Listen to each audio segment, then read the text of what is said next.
Welcome inside Jaguar's highly technical special vehicle operations facility, where today we're going to be taking the covers off a car that truly rips up the rulebook. A car that's been inspired by Jaguar's rich racing history, and a car that's going to be raced by millions of fans in Gran Turismo. It is, of course, the Jaguar Vision GT-SV. But before we take a look at that, we need to start at the very beginning, and who better than to talk to us about Jaguar's rich racing history than the team director of Jaguar Racing, James Barkley. James, welcome to you. We're shortly going to be looking at the new car, but let's start at the very beginning. Where did some of the inspiration come from? Well, it's an honour to be with you today, actually, to take you through some of the history of Jaguar's racing and specifically the cars that have really inspired the GT-SV. So the first car we're looking at here is the Jaguar C-Type, really one of the cars which was pivotal in writing Jaguar's success in motorsport and on track.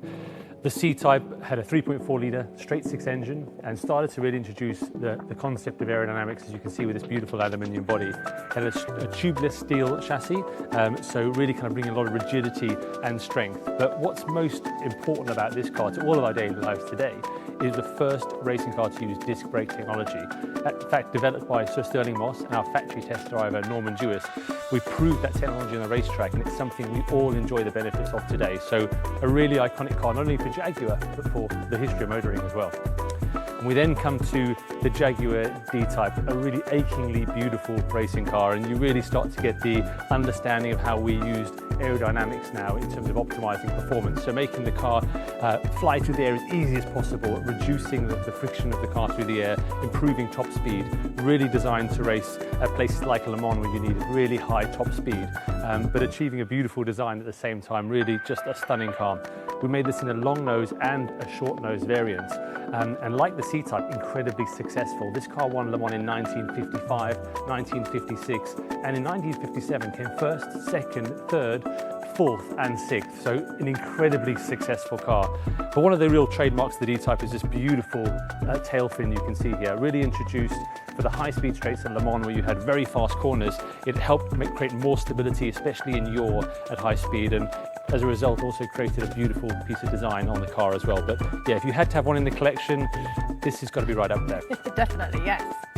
Then we come to the Jaguar XJR9, a real powerhouse, a brute of a sports racing car. This was the Group C days, Group C regulations, and really iconic period of racing history with fantastic manufacturers going head to head, racing around the world, and the main event being at Le Mans. In one of the most iconic liveries of all time, the Jaguar Silk Cut livery, just beautiful. It's got to be up there as one of the most iconic liveries. This is the 1988 Le Mans winning car, powered by a V12 engine, 700 horsepower, but in its low configuration, it's Le Mans low downforce configuration to reduce basically drag and again optimize top speed. So you see this really low wing, and it's something you'll see in terms of inspiration for the GT-SV shortly. The rear wheels covered again to reduce drag, make it as quick as it can be through the air. Amazingly, this car did 240 miles an hour every lap for 24 hours. So an incredible piece of engineering, but also at the same time just done in a beautiful way from a design point of view, both in its physical appearance, but also actually in the livery as well. And from that we move to the present day, because now we're racing electric cars. Absolutely, and this is a car I'm very proud of as a team. It's our fifth all-new Formula E car. It's the Jaguar I-Type 5. Over 1,000 new components developed for our new season in Formula E. Formula E for us is a real-world testbed for electric vehicle technology. We are pushing electric vehicle technology to the absolute limits, racing fantastic teams and manufacturers with 24 fully professional drivers. It's about optimizing this technology to be successful in that environment. And it's been an incredible program to take our experience and our knowledge as a racing team and take that and apply it to the GT-SV. We've taken 4 of the powertrains from this car and applied it to the GT-SV. It's quite incredible for us to take our capability and apply it in this way for the game. James, thank you very much. Well, there you have it. That is the DNA, the backstory, if you like, to the GT-SV. I now think it is time we take the covers off and we take a look. Wow, that really is incredible. Who better to entrust with taking the Vision GT Coupe that's already racing in the game and just take it to that next level than the Special Vehicle Operations team. And I'm delighted to say that joining me now, I've got Jamal Hamidi, the Engineering Director for SVO, and Ollie Cattell-Ford. You have been responsible for designing the exterior of this car.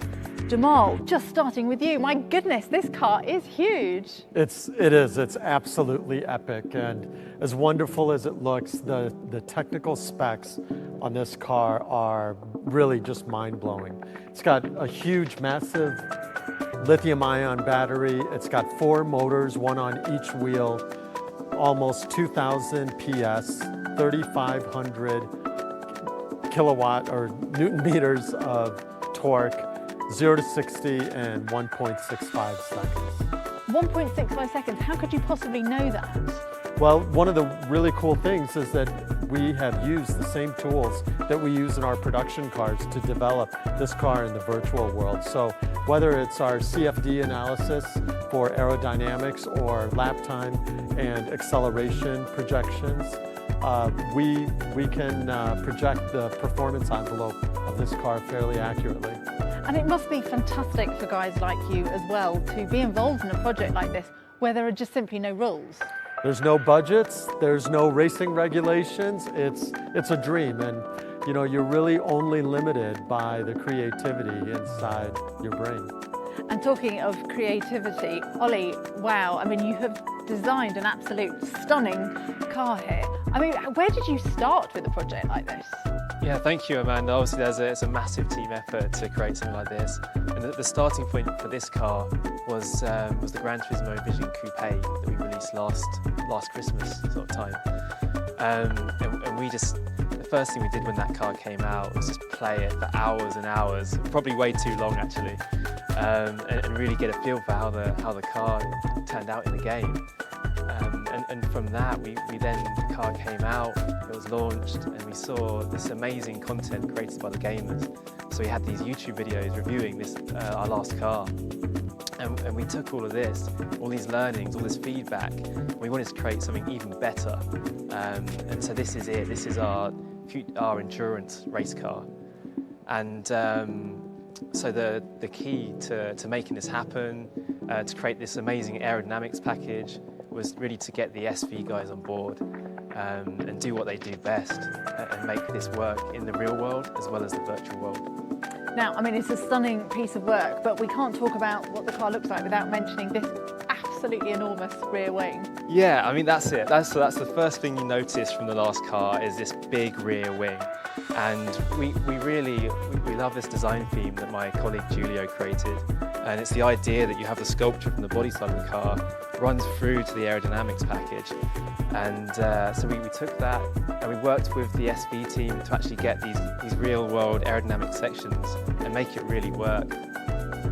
It looks absolutely incredible, and the livery as well is beautiful. It's a sort of circuit board, is it? Yeah, so obviously we're so inspired by our Formula E and electric racing series. And so we really want to celebrate that with this sort of electric circuit board livery.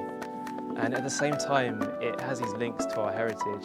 So we have the dates dotted around the car. They're actually the dates that our heritage race cars came out. Oh, okay. So that carries on all the way through the car, I guess, to the front as well? Yeah, and throughout the car, we've linked our heritage into it. So the front fenders, for instance, they really reference the shapes that we had on our C-Type Jaguar. Well, it is absolutely incredible. Congratulations to both of you. But now the question that's on everybody's lips is, what is it like to actually race an electric car? Well, I'm delighted to say that I have the man here to tell me. Sam Bird. Sam, welcome. Now, you have just recently joined Jaguar Racing, and this is going to be your car this year. You've been involved with Formula E since the very beginning. What's it like to race an electric car? Hi Amanda. Firstly, I'd like to take the time to congratulate the guys here because they've created an absolute beast. It looks absolutely incredible, guys. Well done. To drive a Formula E car is challenging, exciting, fast. Handling 250 kilowatts underneath my right foot certainly takes a lot of skill, especially on the fact that we're only racing on city circuits. 250 kilowatts, you've got one motor, you've got 4 motors of that. Yeah, one on each axle. That's going to be a serious challenge for everybody playing on Gran Turismo. This car is going to be an absolute beast in a straight line, and I can't wait to see what it's like in the game. But you're not unused to trialling new things, new technologies in your race car, are you? What's quite exciting actually, Amanda, is that there's technology already coming from the I-Type 5 and going into the virtual world in the game. There's a fibre called Type Fibre that we've used in my race seat for this season that is actually used in this car as well, which is really, really exciting. The fact that Jaguar is using, real life and going to futuristic projects. Now, we've just heard about how this car, they can simulate just how fast this is going to be. You're very used to using simulators in the world of racing. I mean, it wasn't that long ago that drivers were actually using Gran Turismo to learn circuits that they would soon be racing at. I was one of those drivers, Amanda. I used to use Gran Turismo back in the day on my PlayStation to learn the circuits. Nowadays, along with Jaguar Racing, I use their state-of-the-art simulator to learn the circuits and to help improve our race car to make it go faster. But the technology now is so good on these games and the graphics is so good that it is really, really close now to what we use as our state-of-the-art simulator. So the gaming world has really come on leaps and bounds in the last decade. And a final word on the Vision GT-SV? Final word on this car, I mean, I wish I had the keys. If I had the keys to it, I'd go out and I'd drive it to the absolute maximum, but I guess I'm going to have to just wait and drive it on Gran Turismo. Well, I also cannot wait to get my hands on it and have a go as well. And the GT-SV is going to be coming to Gran Turismo in 2021.